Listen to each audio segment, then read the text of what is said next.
All right, we're back. I'm really sorry about that, guys. Not exactly sure what happened. Um, okay, so let's jump right back into it. Okay, so the options table. I'm going to start from the very beginning and just breaking down what each section means. And then we'll get into some of the strategies that people may be using with these options tables and how we can take trades from it. So to start, these are sold calls. Now, what do I mean by sold calls? Sold calls are simple enough. If I have a lot of shares of GME and I sell calls, then, I'm essentially hedging a position. So if I think either downside might happen or I think IV is very high and I can capture profit on IV if by selling calls at high IV and then IV drops, even if price remains the same, or if I'm bearish completely and I don't even have shares and I just sell naked calls on the stock as a synthetic short to make money on it, those are pretty much the three ways that people use to sell calls. So one more time, selling calls. It can either be a bullish bet where, I'm bullish on the stock, but currently I think there may be some downside coming, so I'm going to sell some calls so that at least I'll get paid if the stock price moves down.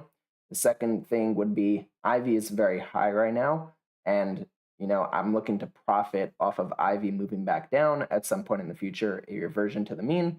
And so I'm going to sell calls to profit off IV, but I'm not bearish on the stock at all. And the third scenario would be I'm bearish on the stock. This is blown out of proportion. I'm selling calls naked or covered, but probably naked if it's a bearish bet.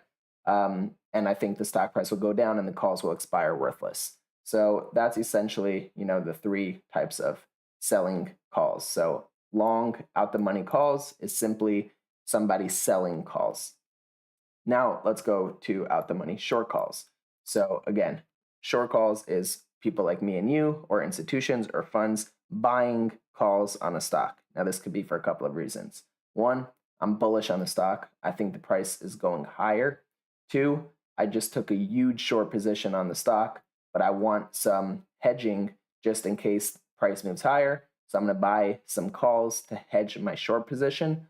And three, IV is extremely low right now. And even if the stock price doesn't move higher or much higher, even if IV just rises, then I'll make profit on my calls. So three reasons to be buying calls.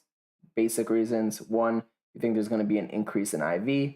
Two, you're bullish the stock. You think the price is going to go higher. And three, you just took a major short position, but you want some upside exposure just in case your short position takes a while to play out. So you want to be hedged for that time period. Now, in the money, out the money, that's no difference. That's just labeling if the contracts are in the money or out the money. The main point is the fact that long calls are calls being shorted by me or you or institution or fund. And the reason why it says long is because when I'm selling calls, who's buying them? The dealer is buying them. And this whole table is in the eyes of the dealer. So if I short a call by selling it, now the dealer is long. If I'm long a call by buying it, who sold it to me? The dealer. So the dealer is short. That's the way the graph works. Now let's move on to puts.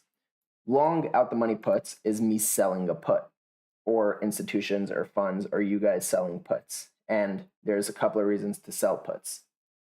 One, you think IV is extremely high and you're betting that IV is going to go down. And when you sell a put with high IV, let's say it's worth $100, even if price stays the same, if IV drops in a couple of days, that put can be worth $70 and you just made 30% profit just on IV.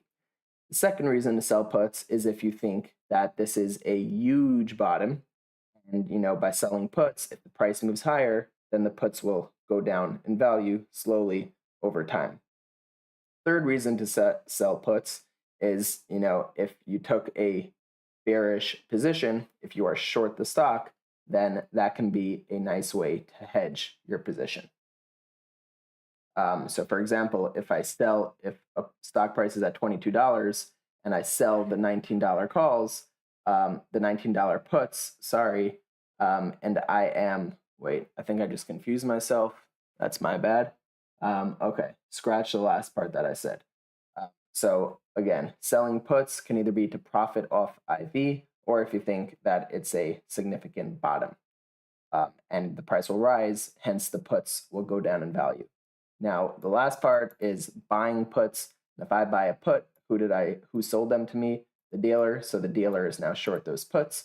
I can buy puts because either I think IV will go up, IV is too low, and I think IV will rise, hence the puts will grow in value, or I'm buying puts because I'm betting against the stock price. Now, there's one more way to buy puts, and that is if I want to take a huge share position in a company because I'm bullish, but I want to hedge my downside risk, then I can buy puts to hedge a bullish position. So buying puts doesn't necessarily mean I'm bullish. If I buy 1,000 shares of GME tomorrow, and I also buy 20 puts, so if there's downside, I can at least sell the puts for profit and then use that profit to add more shares to my position. Sometimes buying puts is not bearish, it's just a hedge. All right. Now, for some reason, my brain isn't working for the selling the puts part, how that would be a hedge. Everything else was pretty simple to me. Why am I so confused right now? Well, buying puts is a hedge for a bullish bet, then selling puts would technically be a hedge for a bearish bet. I just can't figure out why. Because if you sell puts and price goes down, then you lose money. So it would technically have to be a hedge for a bullish bet, for a bullish bet, but I'm just getting a little confused. So I'm going to skip it for now. Maybe I'll write it later. Now let's get into some of the other aspects of the table. So let's start from the first one. The hedge is if price goes up, then you drop the puts. Right, but you're selling the puts, kind of betting that price is going up. So I'm trying to figure out which position it would be a hedge for, but we'll discuss it after. I don't want to spend too much time on it because there's a couple of other things to go over. I don't want to make the video. Okay, you guys are coming in hot with the comments. You sell puts against a short position. That's what I also thought, but if you're selling puts against a short position and the stock keeps going down, then not only do you lose on okay. Thank you, Evan. Yes.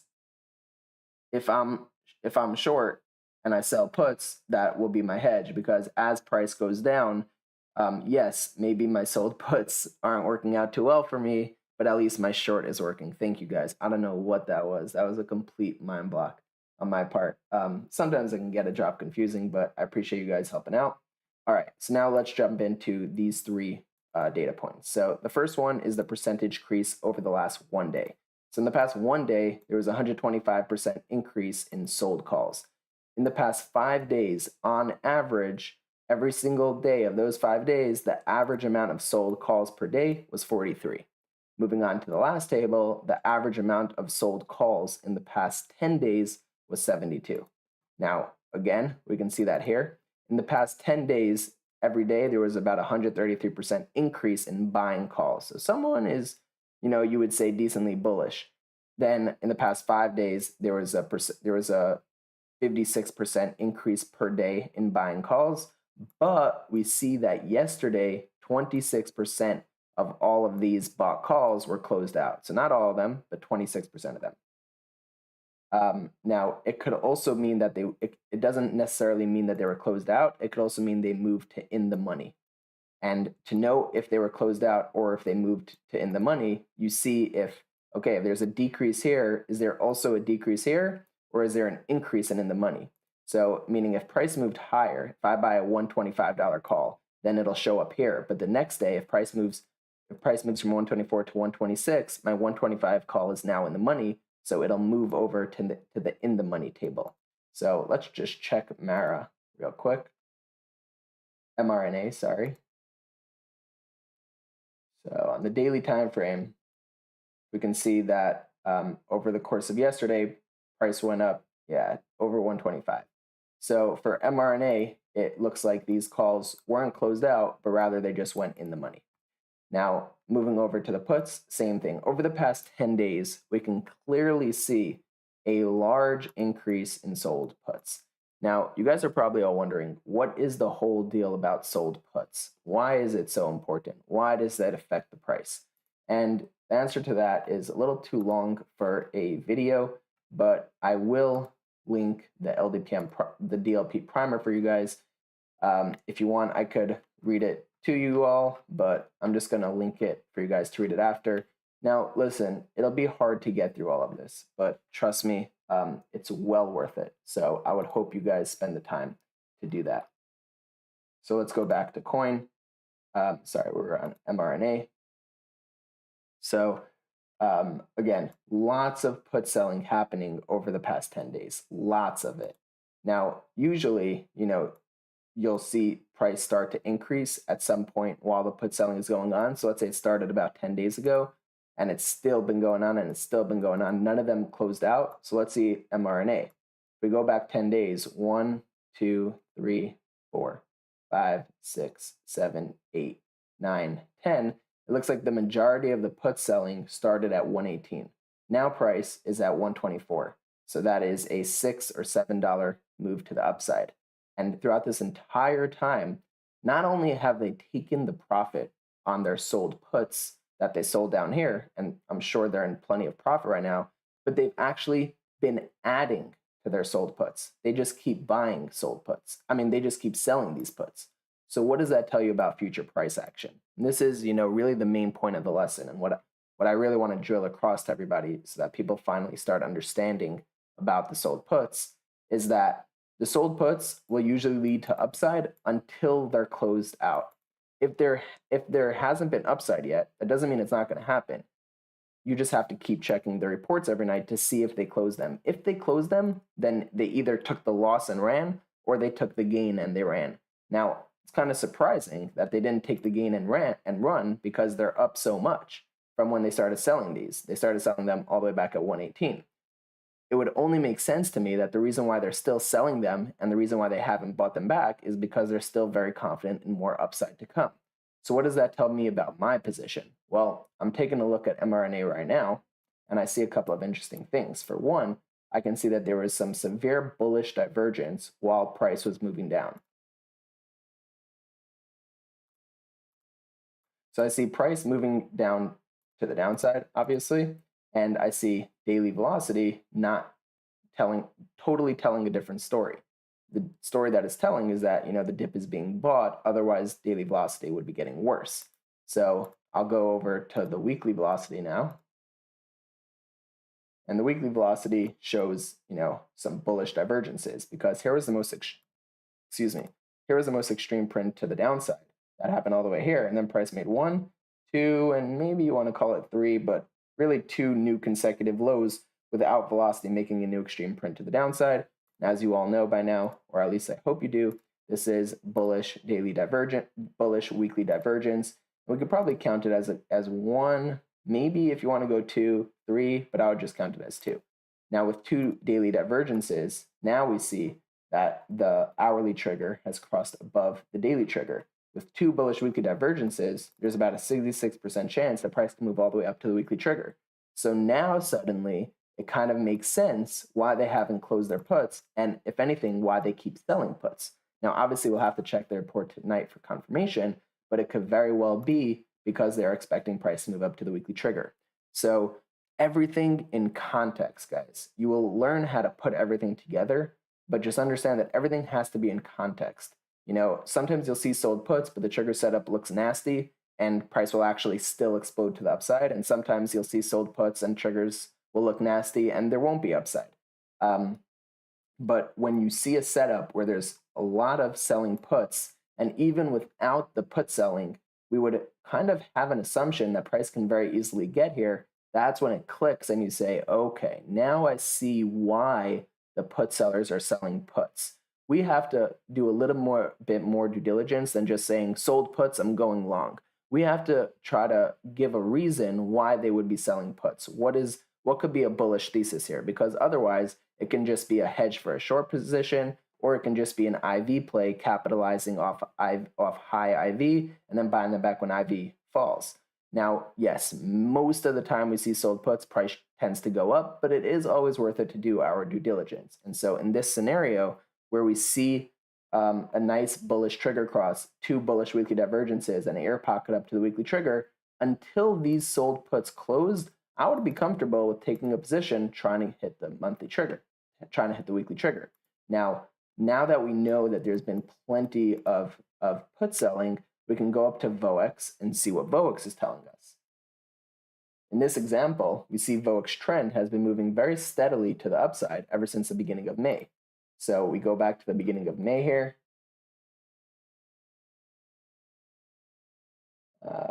Right here. And, price action has pretty much been flat throughout that entire time. Hasn't really seen, such upside yet. We could also see that Voex stopped right under the inhibition zone.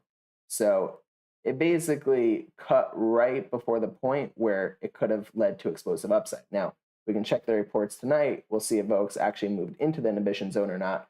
But just based on trend, Voex trend, it does seem like it's on its way up, which could very well lead to possible upside. Now, Voex itself took some dips into was in the propagation zone throughout most of this time, so we couldn't have expected lots of upside to occur. You could see all these Voex dips into the propagation zone, but as of late, what happened? Right here, Voex trend, so we'll call this right in the beginning of July, right here, Voex trend broke out of this bearish zone in the propagation zone. Remember, this entire time, Voex was in propagation. Even though Voex trend is rising, it doesn't tell you anything yet. What it tells you is that right when it crosses above the stability zone, which is literally July 1st, that's when you can expect upside to start. Now, if we go back to mRNA and we go to July 1st, again, this entire time Voex was in the propagation zone. You know what? I like doing this because I feel like it gives a better visual.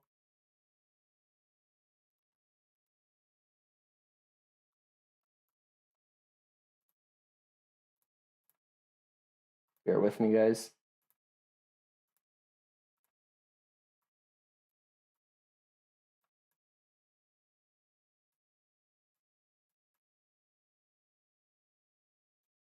Okay, so this was April.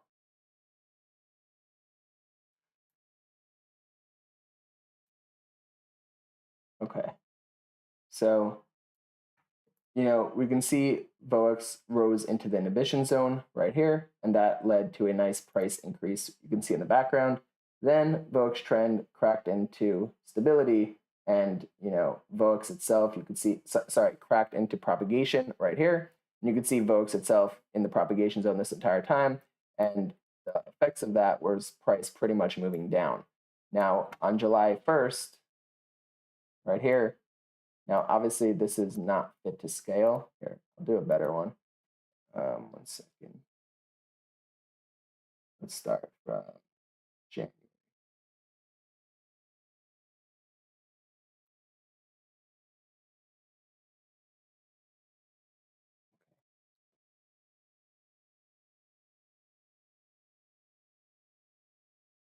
So this would be January right here. Let's stretch this out a dry more. Okay, so only focus on Voex. Don't focus on the price in the chart. Just focus on Voex for a second. Here's where Voex trend moved from inhibition back into stability. And you can see what happened on price when that happened. Right here is Voex trend moving into stability, and look at all the downside that followed. Now, Voex popped into the inhibition zone here, which led to some nice price increase, but then broke below. Right here is where Voex cracked into propagation. Voex trend cracked in the propagation zone, which led to downside. Right here, July 1st, so we're a couple of days off. Whoops. Right here. This is where Voex trend finally moved back into stability. And since that happened, price was able to see this nice move to the upside. Already an 8% move ever since Voex trend cracked back into stability. Now, there's a very good chance, based on the way Voex looks, the fact is that Voex trend has been moving up for quite some time. So the trend is that Voex, even with all these spikes, at the end of the day, it is moving higher. That's important to take a note of. Voex trend is moving higher. So if you ignore all the Voex spikes themselves, you notice that there is a trend that Voex is moving higher, and it wouldn't be unreasonable to think that this can get into the inhibition zone. Now, you can start thinking a little more, wow, this really might be going into the inhibition zone once Voex itself moves up into the inhibition zone like it did here. We're not there yet. But once it did, Voex trend was able to crack into the inhibition zone, and that led to a really nice price increase for mRNA. So going back to where we are right now, if Voex moves into the inhibition zone, all of this starts to make sense. Well, the heat map is a stable heat map. The snap graphs are all bullish. There's been put selling for 10 days. We've had a bullish trigger cross. All of a sudden, things start to click, and you say, wait a second, price really might be going up to its weekly trigger. Then, instead of worrying over the minute-to-minute, day-by-day, second-by-second price action, you can just relax. Take a couple of $100 that you're willing to stop out if price moves below the daily trigger, or if the puts get closed, if they buy back those puts, which means that they probably don't expect further upside. Otherwise, why buy them back then? Sorry about that. And you can just relax through a winning trade, and the only way you would close is if the sold puts close, or if price hits the weekly trigger, or if Voex trend moves back into the stability, or back into propagation, or you can do it very simply, is what the triggers allow you to do. You can say, okay, now I have a lot of information. All right, the information that I have is that Voex has been on its way up for quite a while already. Voex itself is close to breaking into the inhibition zone, which can lead Voex trend into the inhibition zone, which we see a beautiful rise in price. For the record, that rise in price was quite a move from $120 to $220. So we're talking about, this may look small to you, but this is actually a $100 move to the upside once Voex moved into the inhibition zone. So going back to here, first of all, notice the similarities in the setups. Price going down, I bet there was bullish divergences here as well. Let's check. Yep, price going down, bullish divergence.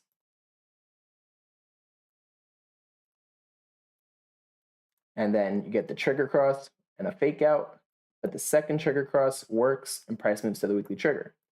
Same thing here, you get trigger cross fake out, which is actually just a bear plane, but then a second trigger cross. So pretty much same Voex setup as well. Voex had been trending up for a while, then Voex itself finally broke into the inhibition zone, followed by this massive rip up in price. The sold puts are kind of an additional confirmation here.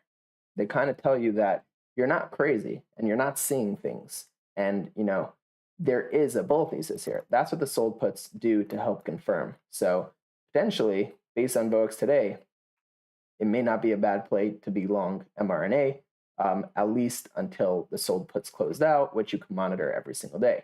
Another thing you could do is go to the LDPM chart and see how things look on a liquidity scale. So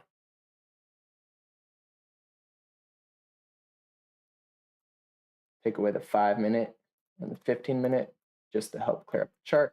So I don't know if you guys don't know this, the green is the hourly, light blue is 4-hour, blue is daily. This is 2-week LDPM, and this is 1-week LDPM. Sorry, the opposite. This is 2-week LDPM, and this is 1-week LDPM. And you can see, price being trapped under 2-week LDPM for quite a while. And you can see also that over here, our price was only able to stay above weekly LDPM long enough for the hourly LDPM to get above. So a good way to think about this, which is exactly the way that I teach about the triggers, is why do we always wait for a trigger cross for confirmation? Why don't we just buy when price breaks above the trigger or when price breaks above LDPM? And the answer is that you don't know that that bulls took control of the trigger or bulls took control of weekly LDPM until you can get some lower time frame triggers or LDPMs to cross up as well. if price can remain above a trigger or LDPM level long enough for lower time frame triggers or lower time frame LDPMs to cross above as well, that's your sign that bulls have now taken control of that trigger, or bulls have now taken control over daily LDPM. So going back to the example with mRNA, just because price broke above the daily trigger does not yet mean that the bulls have taken control of the daily trigger. Just like here, this is a prime example. This is a prime example. The daily trigger is an area. It's not necessarily a price point to the cent. It's an area. If bulls can take control of the daily trigger by holding it long enough for the hourly trigger to come up and cross, then it usually means that now they have taken control of it. But if price just pops up and the hourly trigger can't get above, they didn't really take control of the trigger. That's why it's very scary to buy just based off price breaking above the daily trigger. But all of this stuff, we'll teach at a later point. The point is, price gets above the daily trigger for long enough for the hourly trigger to cross above. That usually means bulls have now taken control of it. Moving back to mRNA, you can see multiple rejections at the weekly LDPM. You can see over here, hourly LDPM couldn't even get above, hourly LDPM couldn't even get above, hourly LDPM couldn't even get above. Over here, you got hourly LDPM above, but couldn't really get 4-hour LDPM above. If you look at it now, not only have we gotten hourly and 4-hour LDPM above, but it also looks like the daily could cross above either in a day or 2 days. Now, if price were to move, for example, back below here, that would be a rejection, and that would also be, price losing the daily trigger and the hourly trigger. But if price can remain above just to drop longer, and the daily LDPM crosses above, once you have the hourly, 4-hour, and daily LDPM above weekly LDPM, that could spell very bullish momentum. Now, I'm not making that up. I'm going to show it to you guys by scrolling back a while. Now, let's just find the last time that, well, first of all, look what happens when daily, 4-hour, and 1-hour LDPM cross below weekly LDPM. It just, pretty much straight downside. So same thing would be on the reverse side. But let me just find the last time mRNA was bullish. Here. So you can see 1-hour, 4-hour, and daily LDPM crossing above weekly LDPM, and that leads to a nice price upside. This is a $25 move from 180 all the way to 205. Now, it ended pretty abruptly, but again, that stuff we can see in the data. Now, looking for a bit of a stronger, longer uptrend, something like this. So you can see the hourly, 4-hour, daily LDPM cross above, and then you get this really nice upwards trending action from 143 all the way up to 217. So again, and then of course you see when they cross below, like right here, strong downwards action. So it's fairly simple. It's a fairly simple system to use. All that being said,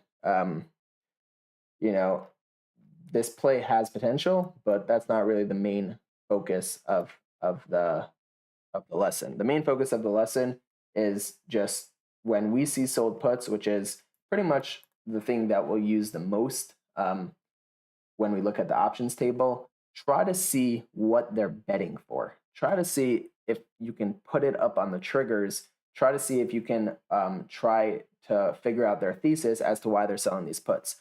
Once you get a good thesis and try to combine it with Voex and snapgraphs and heat map as well, then go to your triggers and say, okay, they're selling puts, they're bullish. Now, I don't know for sure that price will go up, but there's a good chance that price will go up. So how can I structure a low risk, high reward trade based off the data that I know about all these sold puts? So what I would do right here for mRNA, as it drops a little bit in after hours, what I would do right here is I see the hourly trigger cross above the daily trigger. Two ways that I could do this. If I'm taking a shorter dated position, let's say 2 weeks or 3 weeks, then I would say, all right, I'm willing to be long every time price is above the hourly trigger, because every time price is above the hourly trigger, there's a risk up to the monthly trigger. But even with the sold puts, I'm not willing to be long under the hourly trigger, because I know when price breaks under the hourly trigger, it's usually followed by downside. If you have a longer dated position, then you can say, I'm willing to be long as price is above the daily trigger. If price breaks below the daily trigger, then I'm going to be out and I'm going to take this 70, it would be about $1 loss. In options, it would be, let's say 30% or 20%. Or I can say, you know what, Voex is looking really bullish. I really like the snap graphs. This is a lot of sold puts. I'm staying long because I'm too scared to miss this upside move. The only way I'd cut the position is if the hourly trigger crosses back below the daily trigger. Those are the three different options you can use to have a tight stop loss while at the same time being exposed to a lot of potential upside. When we see sold puts, yes, you can recklessly get long, you can take lottos, you can make thousands of percent, but if you want consistency, if you want consistent wins, if you want to, not treat it as a gamble and actually understand and go in a little bit deeper as to what's exactly happening, I like to use the sold puts as a way to structure my trade. So now I have inspiration for a trade. Now I have an inkling of an idea that, okay, maybe on this stock, price is going to go higher. Now I'm going to use one of the triggers, or if you're a bigger fan of LDPMs, I'm going to use the blue line that's a daily LDPM to be long above but flat below. Just because you sold puts doesn't mean you hold till zero. Technically the sold puts don't always work out, although most of the time they do. The main point is to structure a trade based off of the sold puts, and that's really the main message I'm trying to give over. Structure a trade based off the sold puts. Over here, we know that there's been a lot of put selling, but I'm still only going to be long when price is above the hourly trigger. Or I'm still only going to be long when price is above the daily trigger. I have to be willing, ready, and able to cut the trade if it gets invalidated. So I guess the final point of this lesson, and we'll close off with this, is that sometimes the reports will show something that sticks out. For example, Surrey. Surrey last night had almost a 4,000% increase in bought calls. And we also see that most of the sold calls, which are more than likely bearish, that have been happening over the past 10 days, 90% of them were closed out. Now, why close out all these sold calls? Pretty much only if you expect lots of upside to be about to occur. Why buy so many calls? Pretty much if you expect a lot of upside to occur. And also nice amount of put selling. So we would have went to Surrey had we seen this last night, obviously. And we would have said, okay, today is Thursday, Wednesday. We would have said, okay, I just saw an insane amount of sold puts. An insane amount of bought calls. Now, even though when price opens up Thursday, there is a 545, 518, even though there's about a 25 cents gap to the hourly trigger, which means if the trade goes wrong and I have to stop out below the hourly trigger, then I'm risking 25 cents downside. Then you basically, if you have a really strong idea that price is going to go up the next day, then you just go into the day saying, okay, I'm willing to be long as price is above the hourly trigger. Now, for me personally, I like taking trades when price is a little closer to the hourly trigger, because let's say I go long here, even if I have to stop out, I'm losing 5 to 10% of my position, as opposed to if I go long here, 25 cents above the hourly trigger, and then price sells below it, then I'm going to have to stop out for a bigger loss, 15, 20%. So if I have to take a position ever that's far above the hourly trigger, I usually either will buy a spread so that if price moves down to the hourly trigger, I can buy back the spread for profit and then add to my existing position, my long side of the position, and if price cracks below the hourly trigger, I'll sell. But instead of a 30% loss, it'll only be a 10% loss because I made money on the sold calls. Or I would just take a smaller position than usual. But, you see all those calls coming in for Surrey, assuming we saw this last night, and we see that the daily trigger is about to cross the weekly trigger, and we also see that the hourly trigger has already crossed above the weekly trigger, and we also see the monthly trigger right above, and we say to ourselves, look, they're betting very, very bullishly here. What can they possibly see? And when you notice the monthly trigger, you say, wait a second, they're betting on a breakout above the monthly trigger. Simple as can be. So you can bet the same kind of structured trade. You say, all right, it looks like they're betting on a break of the monthly trigger. Otherwise, why the ridiculous amount of bought calls? And so you go long, expecting price to break above the monthly trigger. It's all about using the options data, not just to take wild gambles, not just to buy weeklies, but rather as inspiration to then structure your own trade with a stop loss, with an invalidation level, and with a take profit level. So that's all for me. If anybody has any questions, more than happy to take them over the next couple of minutes. So go right ahead in the chat.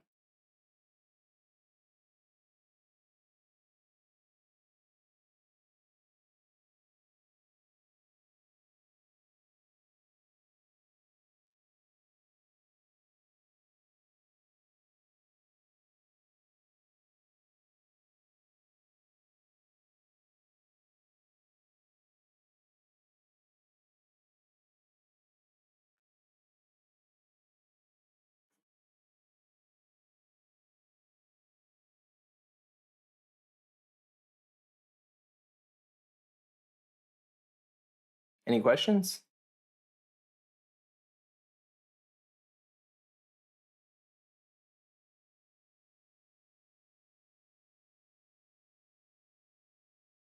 I mean, there's no way I explained it that well that nobody has even one question. But if there aren't any, then I'll just close up shop right here.